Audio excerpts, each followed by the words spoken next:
1972 எம்ஜிஆர் அவர்கள் ஒரு பெரிய பிரஸ் மீட் வைக்கிறாரு. அப்போ பிரஸ் முன்னாடி வந்து அப்போ இருந்த மினிஸ்டர்ஸோடைய சொத்து மதிப்பை வெள்ளையரிக்க வெளியே விடணும் அப்படின்னு சொல்றாரு. அப்போ அந்த டைம்ல டிஎம்கே உடைய ட்ரெஷரரா எம்ஜிஆராகவும் அப்போ தமிழ்நாட்டுடைய சிஎம் கருணாநிதி அவர்களும் ஆட்சி ஆண்டுட்டு இருந்தாங்க.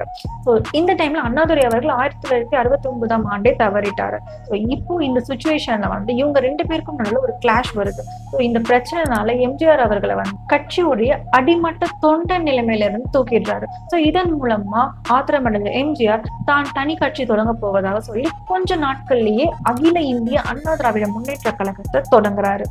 ஸோ தொடங்கி அப்போ அடுத்தே வர ஜெனரல் எலெக்ஷன், அதாவது 1977 நடந்த ஜெனரல் எலெக்ஷன்ல கண்டெஸ்டும் பண்றாரு. 234 தொகுதியிலையுமே அவருடைய எம்எல்ஏ கேண்டிடேட்டை நிக்க வைக்கிறாரு. இதன் மூலமா கிட்டத்தட்ட 130 தொகுதி எம்ஜிஆர் கைவசம் வருது. சிங்கிள் மெஜாரிட்டியில ஆட்சியமும் அமைக்கிறாரு. ஸோ இதன் மூலமா அவர் ஆட்சி அமைச்சு அவருடைய ஆட்சி காலம் போயிட்டு இருந்த டைம்ல 1980 ஒரு சிக்கல் வருது எம்ஜிஆருக்கு. அவரை வந்து பெரும்பான்மையை வந்து நிரூபிக்க சொல்றாங்க சட்டமன்றத்துல. ஸோ அவரால் பெரும்பான்மை நிரூபிக்க முடியாம போயிடுது. அந்த அவருடைய ஆட்சி கவிழ்க்கப்படுது. அடுத்த ஜெனரல் எலெக்ஷன் வைக்கிறாங்க. அதே எலெக்ஷன்ல திருப்பியும் எம்ஜிஆர் அவர்களே மெஜாரிட்டி ப்ரூவ் பண்ணி திருப்பியும் ஜெயிக்கிறாரு. அதாவது எம்ஜிஆர் அவர்கள் கிட்டத்தட்ட 3 தடவை நம்மளுடைய தமிழ்நாட்டுல சிஎம் இருக்காரு. அடுத்த எலெக்ஷன் 1984 ஆனா இந்த சுச்சுவேஷன்ல எம்ஜிஆர் அவர்களுக்கு உடல்நிலை பயங்கரமா மோசமாயிட்டு போகுது. அவர் யுனைடெட் ஸ்டேட்ஸ்ல ட்ரீட்மெண்ட் எடுத்துட்டு இருக்காரு. ஸோ இந்த டைம் தான் ஜெயலலிதா அவர்கள் கட்சிக்குள்ள வந்துட்டாங்க. ஸோ அவங்க தான் வந்து ஒரு பிராண்ட் அம்பாசிடர் மாதிரி எல்லா கேம்பெயின் அண்ட் கேன்வாஸ்க்கு அவங்க தான் போயிருக்காங்க. ஸோ இதன் மூலமா வந்து அவங்க வந்து ஓட்டு கேட்டுட்டு இருந்த சுச்சுவேஷன் அண்ட் இவர் வந்து ட்ரீட்மெண்ட்ல இருந்த சுச்சுவேஷன். ஸோ எம்ஜிஆர் அவர்கள் ஓட்டு கேட்காம கேன்வாஸ் பண்ணாமையே அவங்க ஜெயிச்ச ஒரு எலெக்ஷன் அப்படின்னு சொன்னா அது 1984 எலெக்ஷன் தான். எம்ஜிஆர் அவர்கள் உடல்நிலை ரொம்ப மோசமாகி 1987 வந்து அவர் இறந்தும் போயிடுறாரு. அந்த சுச்சுவேஷன் வந்து தமிழ்நாடுல ஒரு பெரிய அதிர்வலையவே கிரியேட் பண்ணுச்சு. அதுக்கடுத்து ஏடிஎம்கேல வந்து ஒரு ஸ்பிளிட் வருது. அந்த ஸ்பிளிட் வந்து அதுக்கப்புறம் வந்து ஜெயலலிதா அவர்களுக்கு தான் வந்து அதிகமான சப்போர்ட் கிடைக்குது. அவர் தான் இவருடைய அரசியல் வாரிசாகவும் கருதப்படுறாங்க. அதுக்கப்புறம் நடந்த எலெக்ஷன்ல டிஎம்கே அவர்கள் ஆட்சி அமைக்கிறாங்க. ஜெயலலிதா அவர்கள் எதிர்கட்சி தலைவரா இருக்காங்க. இப்படி போயிட்டு இருந்த காலகட்டத்துல 1989 ரொம்ப முக்கியமான ஆண்டு. அந்த வருடம் கருணாநிதி அவர்கள் பட்ஜெட் அறிக்கை வாசிக்கிறதுக்காக சட்டசபைக்கு போறாரு. அந்த இடத்துல ஜெயலலிதா அவர்கள் ஒரு கேள்வி எழுப்புறாங்க. என்னுடைய போன் கான்வர்சேஷன் வந்து டேம்பர் பண்றாங்க, அது வந்து ஒட்டு கேட்கறாங்க, என்னை வந்து த்ரெட் பண்றாங்க, அந்த மாதிரி என்ன வந்து ரவுடிஸ் எல்லாமே த்ரெட் பண்றாங்க, இந்த மாதிரி ஒரு அலிகேஷன் வந்து இது வந்து ஒரு பயங்கரமான சலசலப்பை ஏற்படுத்துது. ஸோ இங்க இருக்கிற 2 எம்எல்ஏஸும் மாத்தி மாத்தி வந்து அடிச்சுக்கிறாங்க, மோதிக்கிறாங்க, கையில இருக்கிறத தூக்கி வீசுறாங்க. ஸோ அந்த இடத்துல ஒரு பயங்கரமான கலவரம் ஏற்பட்ட சுச்சுவேஷனா இருக்கு. இந்த டைம்ல வந்து ஜெயலலிதா அவர்களை முதல்ல சேஃப்கார்ட் பண்ணணும் அப்படின்னு சொல்லிட்டு அங்க இருக்கிற எம்எல்ஏஸ் அண்ட் அங்க இருக்கிற செக்யூரிட்டிஸ் எல்லாமே வந்து கொஞ்சம் அவங்களை வந்து சேவ் பண்ணி கூட்டு போயிட்டு இருந்த டைம்ல அவங்கள பிடிச்சி இழுக்கும் பொழுது அவங்களுடைய புடவையை பிடிச்சி இழுக்கப்படுது. ஸோ இந்த சுச்சுவேஷன் வந்து என்ன ஆகுது, அவங்க குத்தி இந்த பின் வந்து அவங்களை கிழிச்சிருது. பிளஸ் அவங்க புடவையை வந்து இழுத்துட்டாங்க. ஸோ இது ரிசம்பிளன்ஸ் டு திரௌபதி மாதிரி அவங்க ரிசம்பிள் பண்ணாங்க. ஸோ இது மாதிரி அவங்க மேல வந்து ஒரு பயங்கரமான வன்முறை வந்து திணிக்கப்பட்டுச்சு.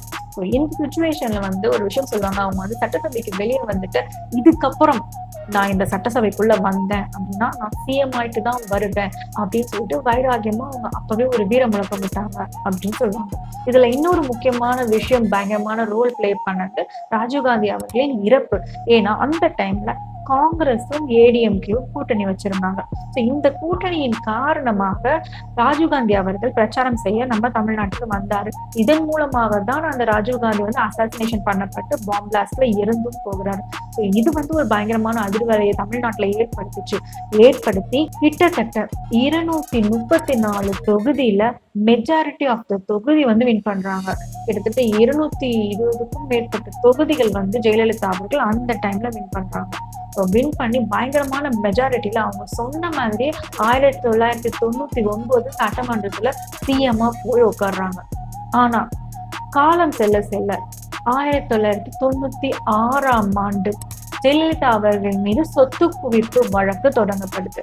இந்த சொத்து குவிப்பு வழக்கு பிரச்சனை பயங்கர பூதாகரமா வெடிக்கும் பொழுது ஜெயலலிதா அவர்கள் ஆட்சியின் மீது மக்களுக்கு ஒரு வெறுப்பு வருது. அவங்க மேல ஒரு பயங்கரமான நெகட்டிவ் இம்பாக்ட்னால அப்படியே ஆட்சி கை மாறுது. அந்த அந்த எலெக்ஷன்ல அப்படியே மக்கள் எல்லாருமே அதிகமா டிஎம்கேக்கு ஓட்டு போடுறாங்க. டிஎம்கே விரைவில் ஆட்சியும் அமைக்கிறாங்க.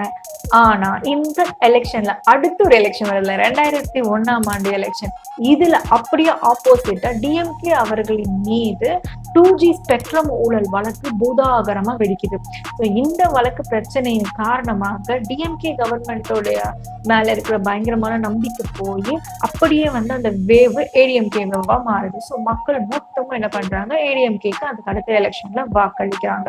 ஸோ இதை மாத்தி மாத்தி ஒரு ஆட்சியின் மீது ஒரு நெகட்டிவான இம்பாக்ட் காரணமாக ஒரு பார்ட்டியை தேர்ந்தெடுக்கிறது மாத்தி மாத்தி எலெக்ஷன் போயிட்டு இருந்தது. இப்படியே போயிட்டு இருந்த காலகட்டத்துல 2 லீடருமே இறந்துடுறாங்க. ஸோ 2020 கிட்டே பார்த்தோம்னா ரொம்ப பெரும்பான்மையான லீடர் கருணாநிதி அவர்களும் சரி, ஜெயலலிதா அம்மா அவர்களும் சரி, பெரும் தலைகள் அப்படின்னே சொல்லலாம் தமிழ்நாடு பொறுத்த வரைக்கும். அந்த 2 தலைவர்களுமே இறந்தும் போயிடுறாங்க. இதுக்கப்புறம் தமிழ்நாடு நிலைமை என்னன்னு பயங்கரமான ஒரு கொஸ்டின் மார்க்கா இருக்கு. மக்களுடைய பயமும் ரொம்ப அதிகமா இருந்தது. அந்த டைம்ல மக்களுக்கு ஒரு ஹோப்பா வந்தது திரு எம் கே ஸ்டாலின் அவர்கள்.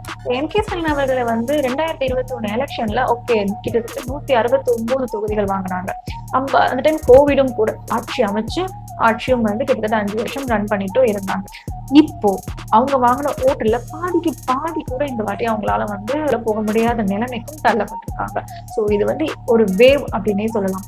இப்போ இந்த வாட்டி விஜய் வேவ். ஸோ விஜய் அவர்களின் மீது மக்கள் கொண்ட பேர் அன்பு, அதையும் தாண்டி இருக்கிற பெரிய நம்பிக்கையின் காரணமாக அவருக்கு மெஜாரிட்டி கொடுத்திருக்காங்க. அதாவது தனி பெரும்பான்மையில அதிகமான ஓட்டு வாங்கின கட்சி அப்படின்னா விஜய் அவர்களின் கட்சி சொல்லுவாங்க. ஸோ அடுத்து என்ன நடக்க போகுதுன்னு பார்ப்போம். இதை பத்தி நீங்க என்ன நினைக்கிறீங்க அப்படின்னு கமெண்ட்ல சொல்லுங்க. நன்றி.